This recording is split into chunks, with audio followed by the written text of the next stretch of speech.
Hello everyone, welcome back to my channel. মিষ্টি খেতে আমরা কিন্তু সবাই কম বেশি খুব ভালোবাসি। আর আজকে তোমাদের সাথে যে মিষ্টি রেসিপিটা শেয়ার করছি, এটা কিন্তু উড়িষ্যাতেও খুব জনপ্রিয়। আর শুনেছি জগন্নাথ দেবও নাকি এই মিষ্টি খেতে খুব ভালোবাসতেন। আজকের রেসিপি হলো ছানার পোড়া বা ছানার কেক। চলো তাহলে রেসিপিটা শুরু করি। ছানার পোড়া বা ছানার কেক বানানোর জন্য একটা বাটিতে নিয়ে নিলাম হাফ লিটার দুধ। আমি এখানে নর্মাল রেড কাউয়ের দুধটাই নিয়েছি। এবার দুধটাকে ভালো করে ফুটিয়ে নেওয়ার পর গ্যাসের ফ্লেমটা লো করে একটা পাতিলেবুর রস দিয়ে দুধ থেকে ছানা কাটিয়ে নেব। তোমরা চাইলে ভিনিগার দিয়েও ছানা কাটিয়ে নিতে পারো। এবারে দুধটাকে একটা চামচের সাহায্যে কিছুক্ষণ নেড়ে নিলেই অনায়াসে ছানাটা কেটে যাবে। দেখো আমার কিন্তু ছানা কাটানো হয়ে গেছে।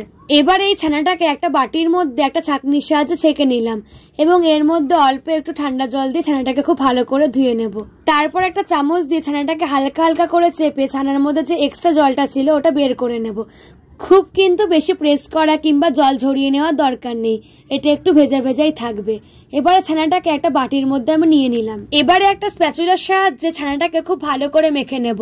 আর ছানাটা যাতে একদমই মিহি হয়ে যায় সেভাবেই মাখতে হবে। তোমাদের কাছে স্প্যাচুলা না থাকলে একটা বড় চামচ দিয়ে কিংবা হাত দিয়েও ভালো করে মেখে নিতে পারো। ছানাটাকে খুব ভালো করে মেখে নেওয়ার পর এর মধ্যে আমি একে একে উপকরণগুলো দিয়ে দেব। প্রথমে দিয়ে দিলাম চিনি। এতে আমি 4 চামচ মতো চিনি দিয়েছি। চিনির পরিমাণটা তোমরা এখানে কম বেশি করতেই পারো। আর দিয়ে দিলাম 2 চামচ সুজি। এই মিষ্টিটা বানাতে খুব যে বেশি উপকরণের প্রয়োজন হয় তাও কিন্তু না, 3-4টা উপকরণ থাকলেই খুব সহজেই কিন্তু বানিয়ে নেওয়া যায়। এবারে ছানার সাথে চিনি আর সুজিটাকে খুব ভালো করে আবারও মাখিয়ে নিচ্ছি। আর এইবারে মাখার সময় একটু ছানার জলও দিয়েছিলাম। ওই সময় কোনো কারণে হয়তো আমি ভিডিওটা অন করতে ভুলে গেছিলাম, তাই মাখার সময় তোমরা অবশ্যই একটু ছানার জল দিয়ে তারপরে মেখো। আর এই মিশ্রণটাকে 20 মিনিটের মতো ঢাকা চাপা দিয়ে রেখে দিচ্ছি। এতে সুজিটাও বেশ ফুলে যাবে আর জলটাকেও অ্যাবজর্ব করে নেবে। এবারে যে বাটির মধ্যে ছানার মিশ্রণটাকে বেক করব, ওই বাটিটায় আগে সাদা তেল ব্রাশ করে নিলাম।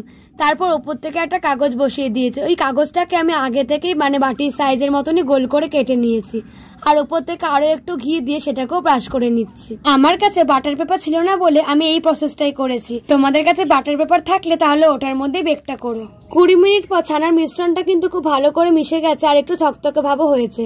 এবারে এর মধ্যে দিয়ে দিলাম একটু এলাচের গুঁড়ো, 1 চামচ ঘি আর কিছুটা কাজু কিশমিশ ছোট ছোট করে কেটে রেখেছিলাম, সেই কাজু কিশমিশটাও দিয়ে দিলাম। আর সবকিছু এবারে আবার একটু ভালো করে মিশিয়ে নেব। সবকিছু ভালো করে মেশানো হয়ে গেলে এর মধ্যে দিয়ে দিলাম সামান্য একটু বেকিং পাউডার। তারপর আবারও একটু মিক্স করে নিলাম। আর এইবারে এই মিশ্রণটাকে যেই বাটিটার মধ্যে তেলটা ব্রাশ করে রেখেছিলাম, তেল আর ঘিটা, ওই বাটিটার মধ্যে এখন মিশ্রণটাকে আমি ঢেলে নিচ্ছি। এই মিশ্রণটা কিন্তু খুব বেশি পাতলা হবে না, আবার খুব বেশি ঘনও হবে না, একটু থকথকে মতন হবে। বাটির মধ্যে মিশ্রণটা নিয়ে নেওয়ার পর এই স্প্যাচুলাটার সাহায্যে মিশ্রণটাকে চারদিকে ভালো করে স্প্রেড করে নেব। দেখো চারদিকে কিন্তু খুব ভালো করে সমান করে স্প্রেড করা হয়ে গেছে। এবার ওপর থেকে একটু সাজানোর জন্য আমি আরো কয়েকটা কাজু কিশমিশ দিয়ে দিচ্ছি। আর এটা কিন্তু একদমই অপশনাল, তোমরা চাইলে স্কিপও করতে পারো। একটু সুন্দর দেখাবে বলে আমি ওপর থেকে কাজু কিশমিশটা দিলাম। ব্যাস, আমাদের মিশ্রণ কিন্তু একদম রেডি বেক করার জন্য। আর তার আগে গ্যাসে একটা কড়াই বসিয়ে তার মধ্যে কিছুটা পরিমাণ নুন দিয়েছি এবং ওপরে একটা র‍্যাক বসিয়ে ঢাকা চাপা দিয়ে 10 মিনিটের মতো প্রিহিট করে নিয়েছিলাম। এবার ওই র‍্যাকটার উপরে বাটিটা বসিয়ে 40 মিনিটের মতো ঢাকা চাপা দিয়ে রেখে দিচ্ছি। 40 মিনিট পর একটা টুথপিক দিয়ে চেক করে নিলাম, ছানাটা কিন্তু মোটামুটি হয়েই গেছে, টুথপিকের মধ্যে লেগে আসছে না, কিন্তু একটু পোড়া পোড়া ভাব আসেনি বলে আমি আরো 10 মিনিট মতো ঢাকা চাপা দিয়ে রেখে দিয়েছিলাম। আরো 10 মিনিট পর ছানাটা পুরো প্রপারলি বেক হয়ে গেছে, টোটাল আমার 50 মিনিট মতো লাগলো ছানাটাকে বেক করতে। আমি আবারও একবার টুথপিক দিয়ে চেক করে নিলাম, ছানাটা কিন্তু খুব ভালো করে হয়ে গেছে, একটুও কিন্তু লেগে আসছে না। এবারে আমি এটাকে নামিয়ে নিয়ে ঠান্ডা করে নেব। ছানার কেকটা ভালো করে ঠান্ডা করে নেওয়ার পর উপরে একটা থালা বসিয়ে এরকম উল্টে নিলেই কিন্তু অনায়াসে ছানার কেকটা বেরিয়ে আসবে। এই মিষ্টিটা আমি এই নিয়ে 2 বার বানালাম আর এটা এত সুন্দর খেতে হয় যে ভাবলাম তোমাদের সাথে রেসিপিটা শেয়ার করি।